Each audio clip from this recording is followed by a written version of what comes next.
We're doing super because we are having some away from New York time, Yeah. which isn't terrible because we love New York, but it's nice to have a little change of scenery, right? Yeah, And especially you, from the cold, right? yes, and you happen to be somewhere else as well, right? You're in Mexico? Yeah, I'm in Mexico, in the Nice. state of Sonora, and it's nice here. Lots of sun. Yeah, almost too much actually now. Don't forget your sunscreen. It's important. Right, right. So, so you find it's a good place to be like in a place like this to write music or like to get away from the whole hustle bustle and although. Yes, yes, absolutely. Actually, I feel that being here has really helped me just slow down and think more and have more time to be creative. Um, I also felt that because of the pandemic, it was a good moment to sort of take advantage of the slowness of, I mean, even the absence of shows and concerts, and just take time to, practice things differently. Yeah. And actually, my band came here last month, no, 2 months ago. I've been here for almost 4 months, and they came 2 months ago, and we recorded an album. Oh, great. Yeah, it was great. And one of the things, that we had the time to do is that they spent 10 days here and we recorded every day, so we had Yeah, so that's much. great. Perfect. I mean, this would have never happened in New York, and I Yeah. love New York so much, but we couldn't have been in a studio for 10 days, and here it was really great. We got some people from the cultural center here lent us equipment and we could just record. That's Nice. excellent. Well, Yeah, yeah. there's a lot of studios. I mean, usually they were for rock studios, but they were in islands, and there's famous stories of the Rolling Stone and whoever, going to a nice place or to Montreux in Switzerland, and hang out and do records. It is something, that used to happen more, I think. But Yeah, now yeah. No. the distance are more. The distance, it can be physical, but it can also be busyness. So everybody's in his own world. You live like 10 blocks, but you don't see each other every 6 months or something. So, Yeah, totally. I mean, this is the first time where the people in my band have time to do something like this. Yeah. Well, So exactly. it's really nice actually to spend 10 days together. And also we've done that before, but we would be on tour, so there's so much traveling and so much moving Yeah. around, and you're tired. And here it was just like, oh, we're in the same place. There's no traveling to do at all. We just Yeah. talk and play music, and Yeah. it was really great to get to experience that. Yeah, that's great. That sounds ideal. So, I mean, there are some, I mean, as horrible as the pandemic was, we always are trying to look at the good things that, came out of it. One is slowing down, a little bit. Everybody could just, Yeah. breathe a little more and just appreciate what we do have and make great music. So that recording you made is not the last one that just came out. That's about No, actually it will come out, later. I think at the end of the year. Great. Wow. That's excellent. Well, I think maybe we play a little bit. I'm going to play a bit of that T2 Maria. But that's Okay. that's the Reciprocity album. Is that? No, No, it's not actually, part of it. that's- It's alive. Oh, Yeah, okay. that's in my previous album. That's called Magdalena. But Oh, great. But that show that you're gonna play is the first show that I've played with my trio, and that's the trio that I recorded on my new album Reciprocity. Super. So it's still an extra. It's about 2 minutes. Let's hear it. And I have to find it and play it.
Yes. There we go. Yeah. Unmuted now. Very nice. Unmuted. Yeah. Is it crazy to say your sound reminds me of John Coltrane? It's that beautiful tone you have. It's really very human. Thank you. Yeah. No, develop. And you like? I mean, you know, I've seen a few of your shows, and there's an airplane here. But Yeah, I can hear it. I can hear it. but have you? You know, you compose like it's a lot of two lines kind of working. There's a bass line. It's kind of a story, and you build your top line kind of as a dialogue. It's always kind of a dialogue, and it's like it's very linear, right? You think more like a line. You mean for that one song? Yeah, for that song, and in general, I hear your way you write. It's several lines working together, and it's almost contrapuntal in a way. And, Interesting. I mean, a lot of the things I do, you know, I do think about things moving like that, you know, more than things moving like this. Yeah. Right. But also, it's funny because this song is actually written about. So T2 Maria. T2 stands for Triad Number 2, and it stands for the Triad of Mary, Joseph, and Jesus. Okay. And I was really interested in that idea and in the idea of the virgin birth, in an agnostic way, not in a religious way per se, but I was really interested in the story, you know. And actually, so I wrote this song about the birth of Jesus, and so the linear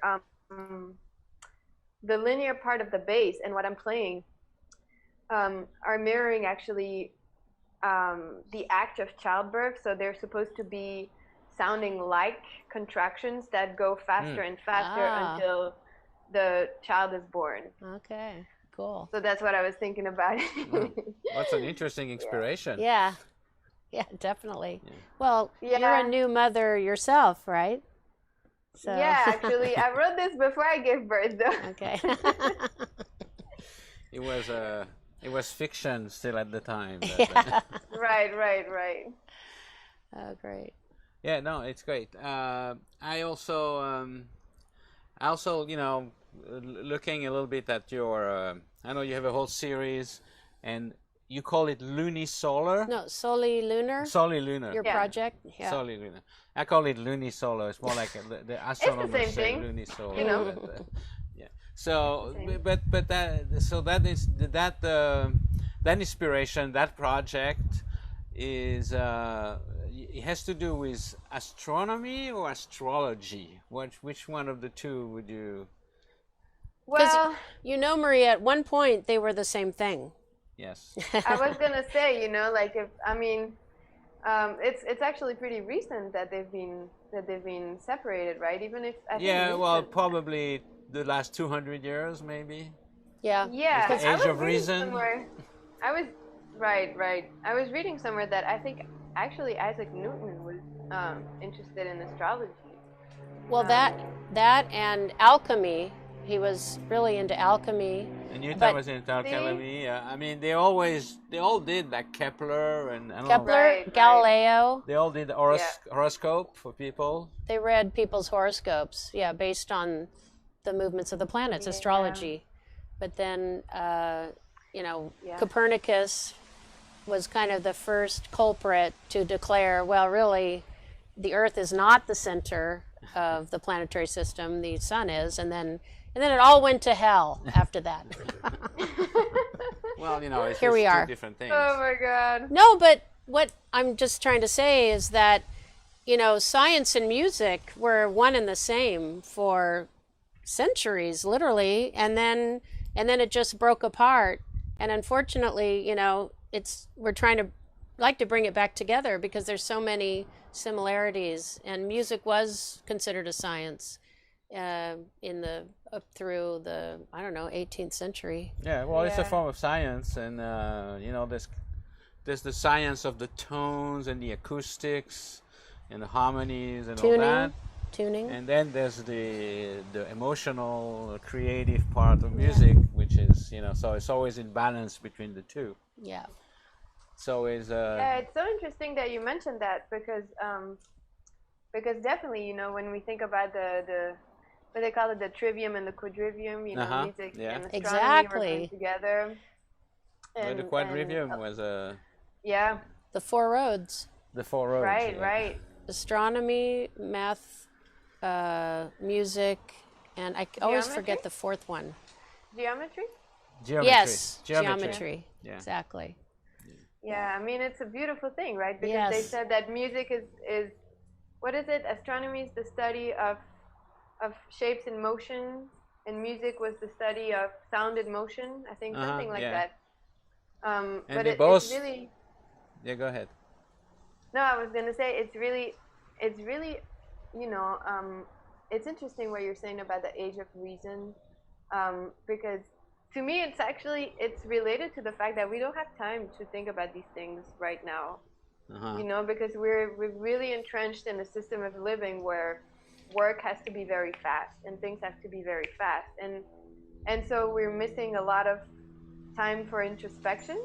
Absolutely. And that's one of the things I was thinking about with this solely lunar calendar, is that I realized at some point that I don't look at the moon, you know. No, we don't. I mean, And I said, but hold on, you know, my ancestors did, all of our predecessors did. They knew where the moon was, you know, they knew basic things. And so I tried to connect myself back to these things and connect it to my music. And when you're looking at these things, when you're looking at, you know, about a year ago, I went to a place that had no light pollution. yeah. And I looked at the sky. And when you're looking at a sky, when you're just like this little human on Earth looking at a sky with no light pollution, astronomy and astrology, you know, how could you say that this thing is not influencing me, you know? Right. And not necessarily in a way of, you know, maybe I don't necessarily read my horoscope all the time, but I think it's, you know, the fact that we consider ourselves separate from the rest and that we think that things like the cosmos don't have influences on us. I think they reflect a little bit of our inwards division that we're going through, you know? Yeah. That's great. That's So, very yeah. poignant. So, I just want to play another thing. Yeah, because I want absolutely. to play the thing of that, your performance, the Persephone. Can you just tell us a little bit about that performance? That solo, it's like a solo performance, almost a little happening. I mean,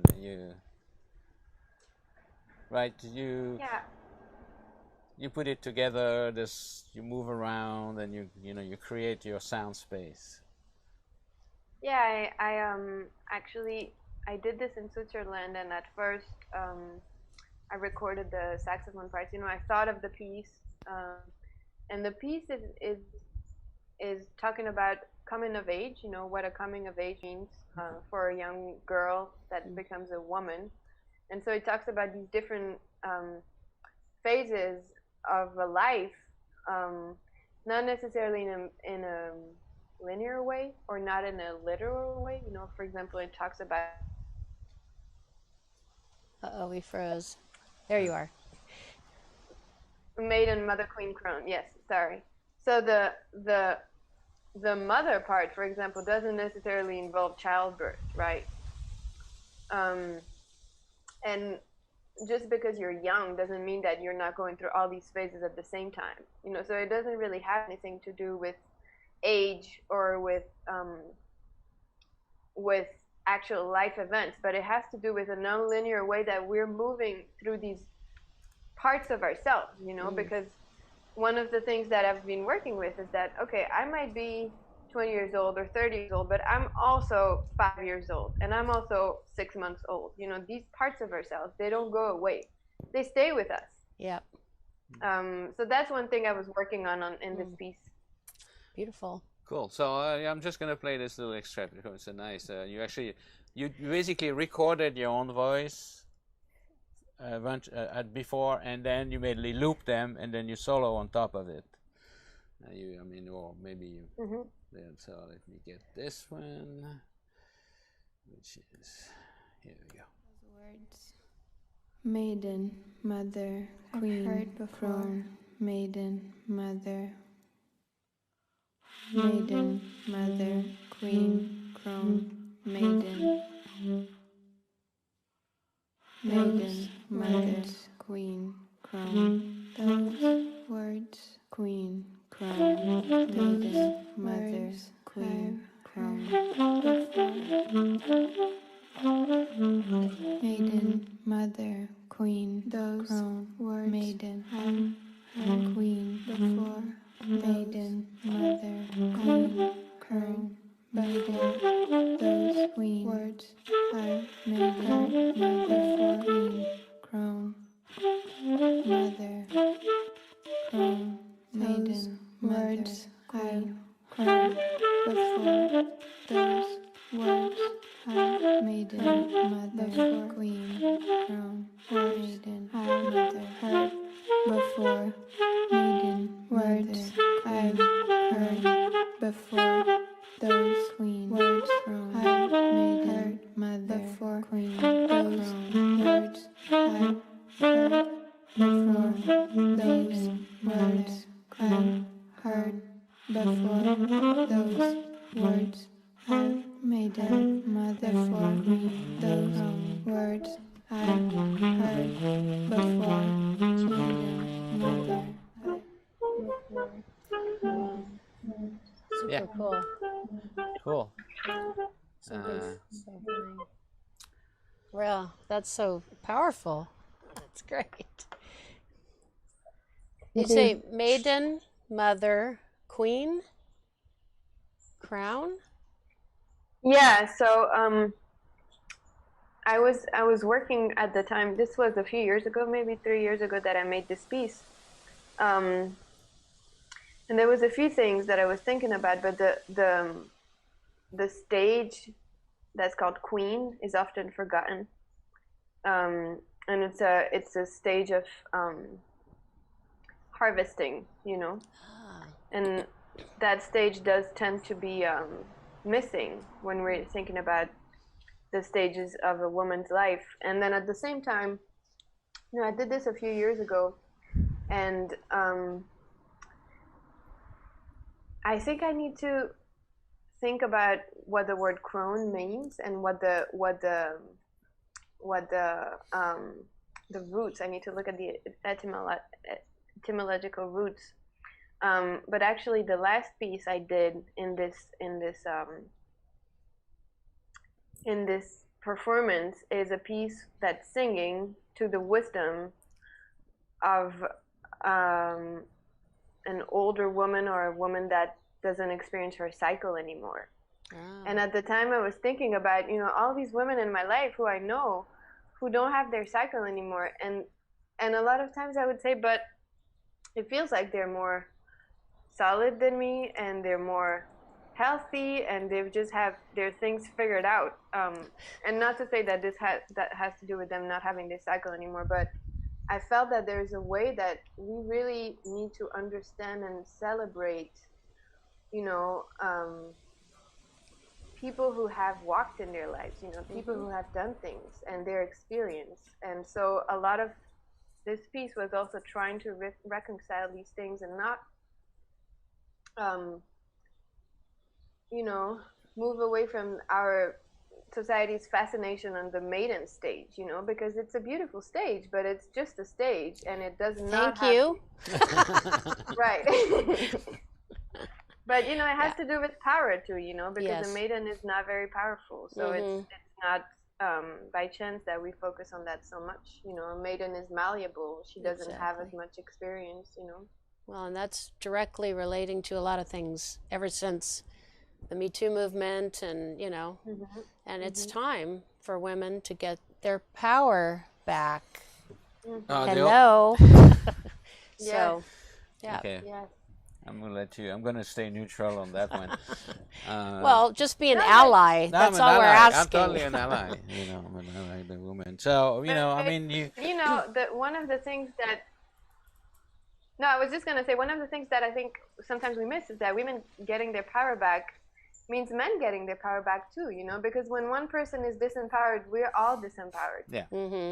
So it's not about Sure. like, hold on, give me back that thing. You know, it's like, no, let's rise up so that we can be equitable, so that we can be actually interacting, actually connecting, actually being intimate, you know, on a broad scale of what intimacy means.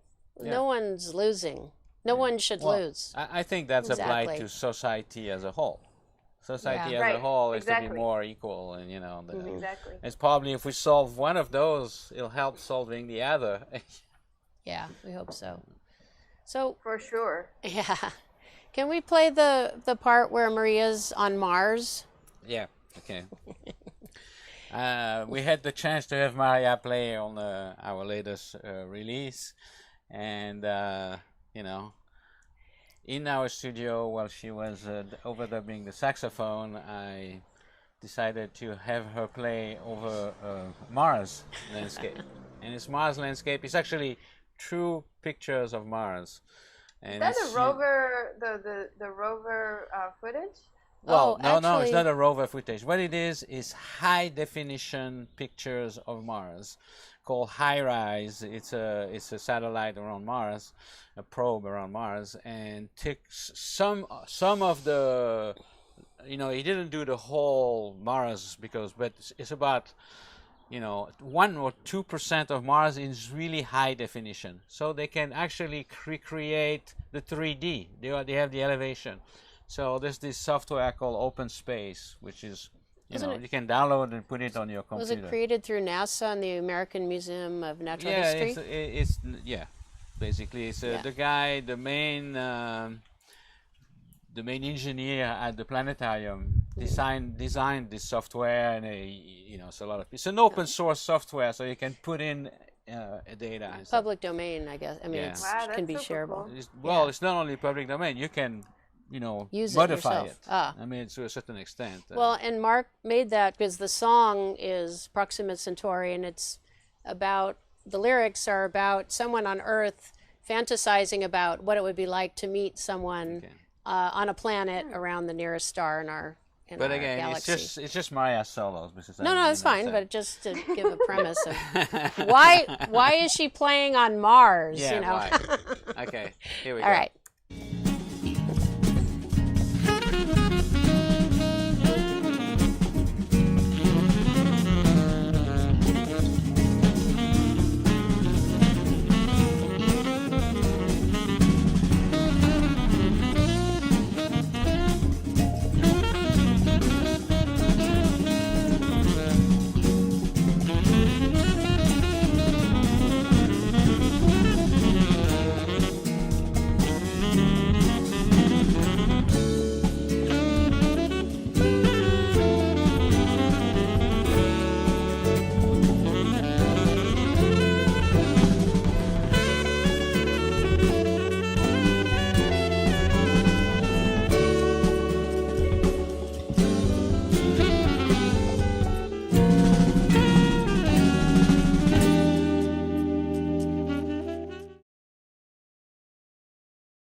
There Yes, we go. here we are. And Mark is notorious for his wonderfully easy chord changes. So you, I don't think those were so hard. no, but well, you did a great job. It's a great solo. Unlike you, I tend to write vertical.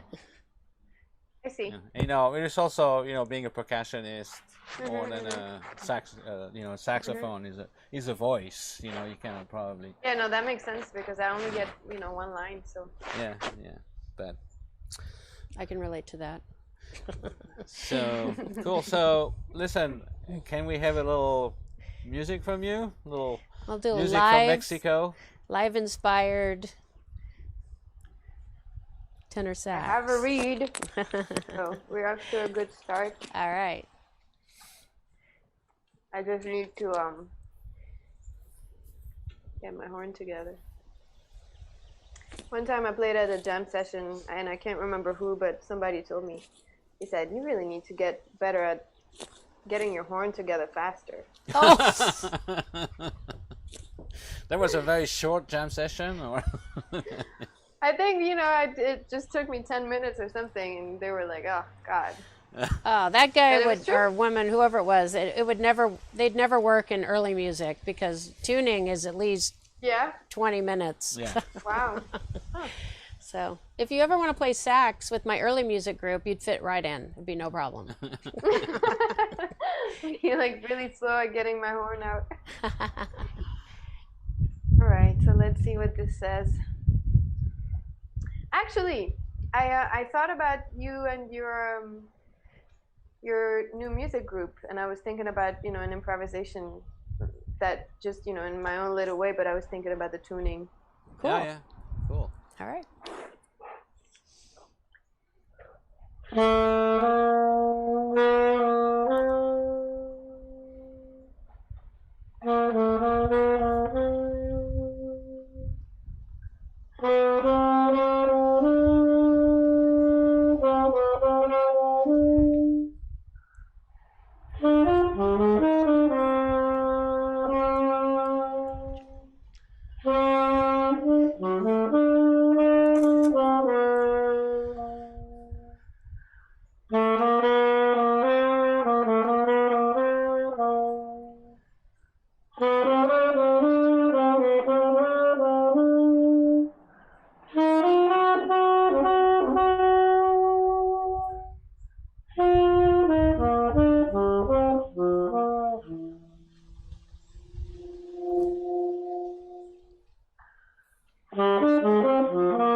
All right. Okay. I definitely felt that. That's really cool. Well, thank you so much for joining us. Yeah. And so your album just came out, right? When you have No, actually, it's coming out on May 14th. May But we 14th. have Great. two But you singles had that are some out already. teasers for us. Yeah. There's Beautiful. two singles that are out already. Awesome. Yeah, I noticed. I went to Apple Music and I could hear only 2 tunes. Ah. Yeah, yeah. There's a third one that comes on, I think April 23rd, actually. Okay. Well, we'll put a link on the Yeah. on the In the notes of the chat for people to check it out. Yeah, yeah. And you can get it everywhere. It's on, Spotify, Yeah. Apple Music.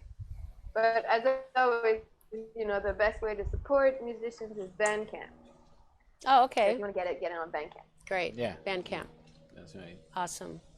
Well, thanks so much, Maria. It's great to chat with you, get to know you a little better, and all the best And to hopefully you, we'll your see family you back in the Big Apple at some point. at some point. That sounds good. All Thank right. you so much, and it's Thank good to you. see you guys. All right. Okay. Thanks. All right. Bye, everybody. See you in a Bye, couple everybody. weeks. See you in a couple of weeks. That's right. That's right. Okay.